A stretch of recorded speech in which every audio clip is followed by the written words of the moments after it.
video is proudly sponsored by DigimonCard.io for all your Digimon card, deck building, deck list, card pricing, and discussion needs. Hey everyone, Egman here with another video. Today we've got the top 16 list for the TAC Digimon Webcam Regional that happened this past weekend. The first BT6 tournament for the North American region, though the starter decks were not legal, including the Memory Boost promos.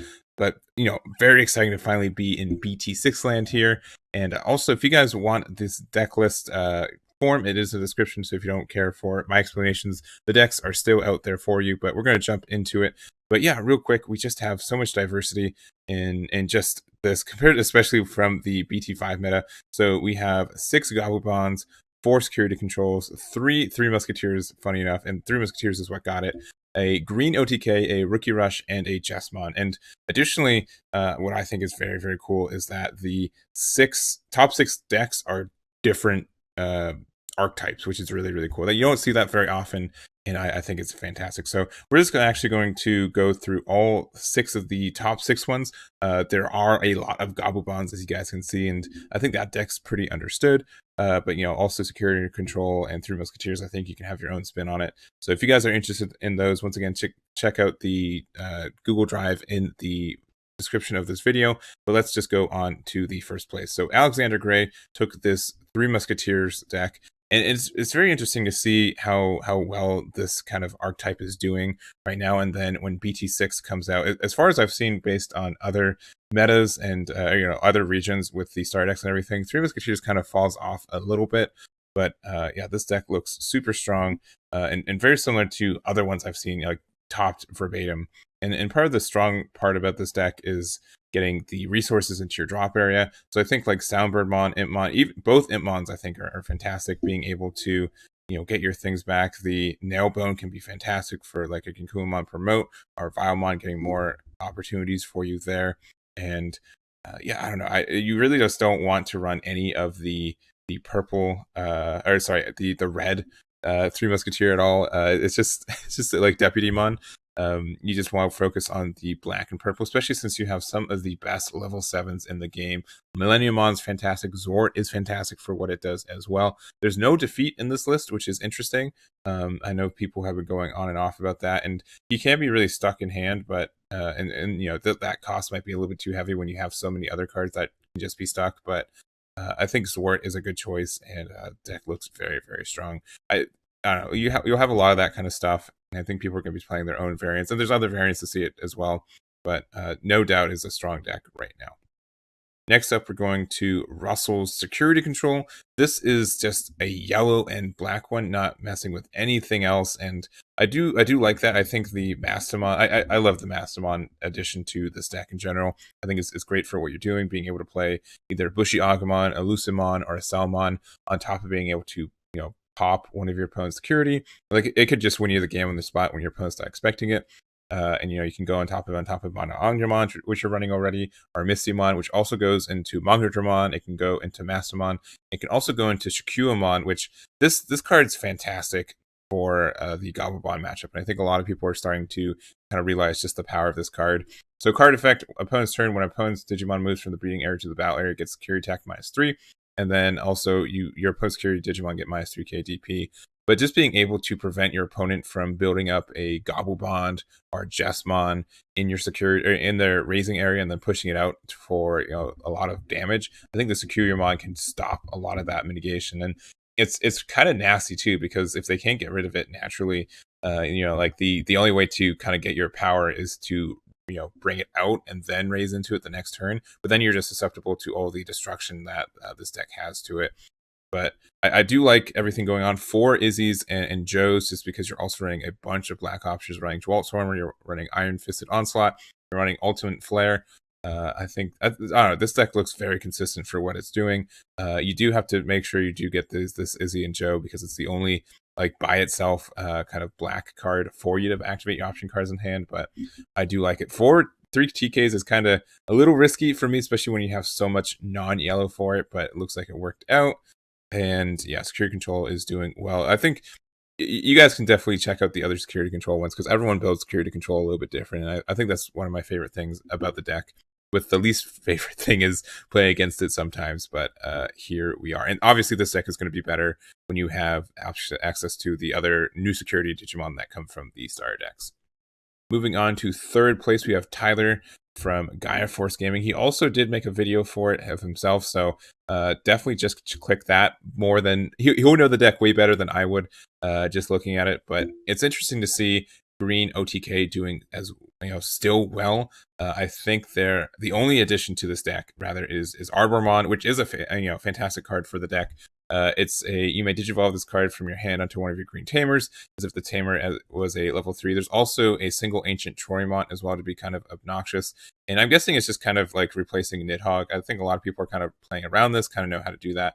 So if they do that and then you play ancient Troymont instead, I think you're in a good spot to kind of just be very annoying for your opponent. But it also is the OTK variant, so you run the Grand Kawagamons, of course, Chaosmons. But the best thing about this Arbomon is that it takes advantage of your extra Mimis, which I like, because sometimes you just have one or two just sitting out, and you can't really do anything. But I like the addition for it. You can even just do something like, use the Mimi, hatch your egg. You can digivolve Arbomon on top of it, swing with it, and then if it's still your turn, play another Mimi to replace it.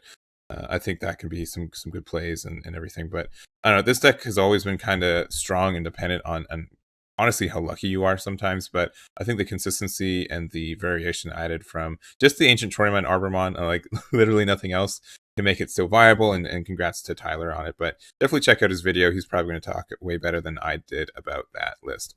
Moving right along, we do have Christopher's Gobble. Obviously a lot of Gobblemon players, a lot of Gobblemon decks, but this one was very strong, being able to get 4th place in the regionals. The way I've seen people play is, and this deck is going to get a lot better too with this, the new memory boost is going to be good for it, and a couple other cards that come out of the star decks. But a lot of people are kind of doing the hybrid without going into the actual ancient. They just use the Strawbymon to be able to find your tamers, because your tamers are so important. You just need to find this mat if you ever want to go into your Gobblebond. Globomon is also a fantastic card to go into. It can win you the game. Kendo Garurumon can do the same. And then also just Octomon here to digivolve, cheap and cleanly, get a big 7k out and start swinging. If it lives, then you're doing very, very well. If you don't know how Gobblebond works, you'll learn very quickly. I think it's one of the most popular decks in this meta, and I think this one's a good variant, and we'll have to see how people adjust once the new star decks come out for at least our tournament legal, rather.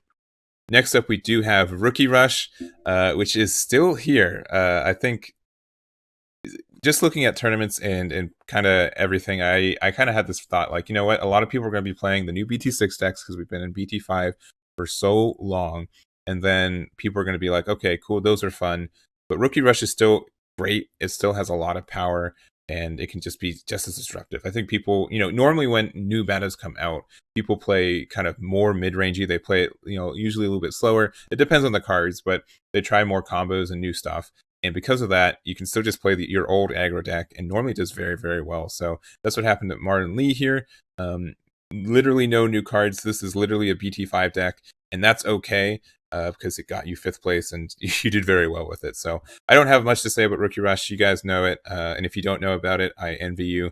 And let's move on to the last deck we're going to talk about today. It is Chelsea Maria Martinez Jesmon. This is a deck that I think is definitely going to appreciate all the boost from the star deck, but it's still... the only thing that's missing from this deck is, I think, is consistency. But if you are just if you play good, then you are consistent, or if you see the pieces you need, you're in a very, very good spot. The additions to this deck, it's obviously, if you're already running the Gallantmon here, then you just play the Gillymon to be able to go into it cheaper. I think that's great. I don't know why this Gaussmon's in here. That's a very interesting choice. Your other gets, I guess, your opponent can't reduce devolution costs. Okay, that's fine. That's actually good for what you're doing. You're also running 7 Sistermons, which is definitely the highest I've seen on these. You definitely don't want any more than that. I think you just get a little bit cloggy with it. But Blanc being able to just play for 3 to draw a card is fantastic. And then the rest is pretty generic for what you're doing. 3 ties, that's usually 1 extra than I normally see. You definitely want these delicate plans. They help you out so much.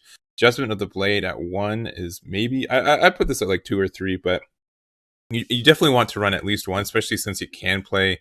I know I've lost games because I hit into Jesmon of the Blade in security, and then it plays like a Sister Mont Blanc, which means they have another blocker, and then or they just have another thing to swing with next turn, and that just really stinks. There's also a red Reamer, so delete one of your opponent's Digimon 6k DP or less. If your opponent has 3 or more Digimon in play, delete one of your opponent's Digimon with 13k DP or less.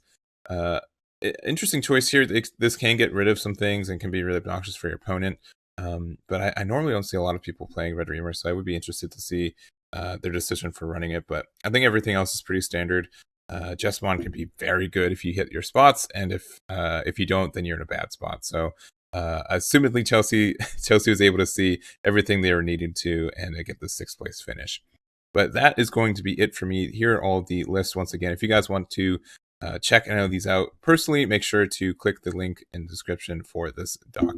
Also, if you guys have any videos, or if you topped and you saw other people made videos, let me know. I can add them to this form, and so they get the recognition they want or they deserve, and people can watch their videos as well instead of me fumbling over their cards or making assumptions on how they played it. But that's going to be it for me. Thank you guys so much for watching. I'll catch you all next time. Damn it.